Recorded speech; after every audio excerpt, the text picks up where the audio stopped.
झूठ फरेब की राजनीति करने वाली कांग्रेस सीएसडीएस के फर्जी डेटा के जरिए देश की संस्थाओं को बदनाम कर रही थी, लेकिन जब सीएसडीएस से जुड़े संजय कुमार से सबूत मांगे गए तो संजय ने ट्वीट डिलीट कर दिया।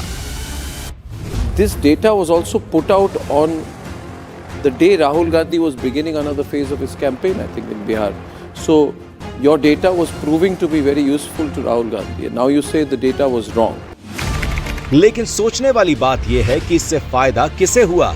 सही समझे आप, अपनी राजनीति का उल्लू सीधा करने वाली कांग्रेस को। सवाल यह है कि वोट चोरी का झूठ फैलाने वाली कांग्रेस एसआईआर से क्यों डर रही है?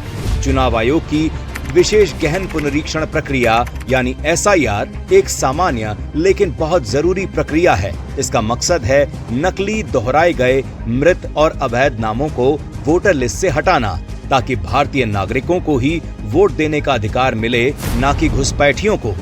क्योंकि एसआईआर उनकी सबसे बड़ी ताकत पर वार कर रहा है, वो अवैध वोट बैंक जिसे उन्होंने सालों से चुपचाप बढ़ावा दिया है। सिर्फ बिहार में ही 65 लाख फर्जी नाम हटाए गए हैं और 11,000 से ज्यादा वोटर लापता पाए गए हैं, जिनमें से कई अवैध प्रवासी हो सकते हैं। एसआईआर गलत वोट हटाने की प्रक्रिया है, ना कि किसी का हक छीनने की, और यही बात विपक्ष को डरा रही है। सीधी बात यह है कि एसआईआर राजनीति का हिस्सा नहीं है, ये तो एक सामान्य प्रक्रिया है जो हमेशा से होती रही है, जो पहले भी हो चुकी है।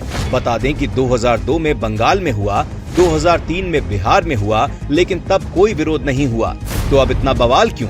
क्योंकि अब एसआईआर सीधे विपक्ष के घुसपैठिया वोट बैंक को खत्म कर रहा है। एक साफ और सटीक वोटर लिस्ट ही सच्चे लोकतंत्र की बुनियाद होती है। एसआईआर समस्या नहीं है, समाधान है, और यही वजह है कि विपक्ष की नींव हिल रही है, क्योंकि एसआईआर ने उनके नकली सहारे छीन लिए हैं।